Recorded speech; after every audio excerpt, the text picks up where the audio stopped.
मागील भागामध्ये आपण वास्तू आणि ज्योतिषशास्त्रीय टिप्स ही सर्व शेतकरी बांधवांसाठी पाहिली. आज आपण पाहणार आहोत की या जूनमध्ये मृग नक्षत्रात कुठल्या नक्षत्रापासून काय करायचं. पण तत्पूर्वी माझ्या शेतकरी मित्रांनी मला लाईक सबस्क्राईब करून बेल आयकॉनला क्लिक करायला विसरायचं नाही.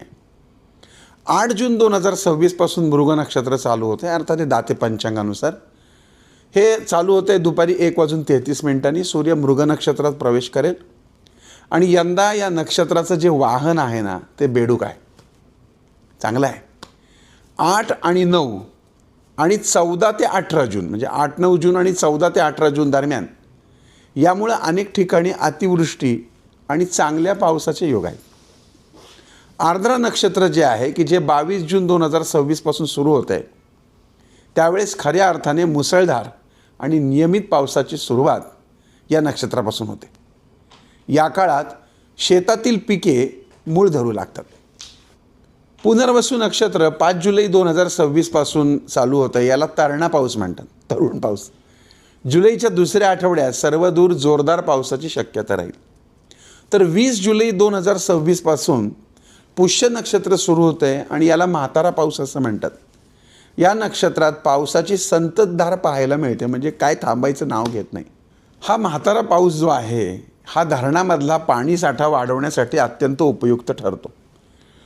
आश्लेषा नक्षत्र जे 3 ऑगस्ट 2026 पासून या नक्षत्रामध्ये मुसळधार पाऊस राहील, पण काही ठिकाणी उघडझाप करणारा पाऊस राहील किंवा अशा प्रकारे तो पाऊस पडतो. मघा नक्षत्र 17 ऑगस्ट 2026 पासून असेल. हा पाऊस विजांच्या कडकडाटासह आणि ढगांच्या गडगडाटासह येतो.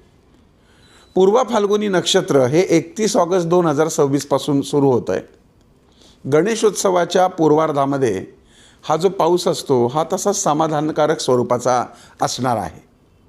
उत्तर फाल्गुनी नक्षत्र 13 सप्टेंबर 2026 पासून हा पाऊस रब्बी हंगामाच्या तयारीसाठी अत्यंत महत्त्वाचा मानला जातो. हस्त नक्षत्र 27 सप्टेंबर 2026 पासून, याला आपण हत्तीचा पाऊस म्हणतो. हा मान्सूनच्या परतीचा पाऊस असतो जो मोठ्या गर्जनासह पडतो, हत्तीसारखा येतो आणि हत्तीसारखा जातो.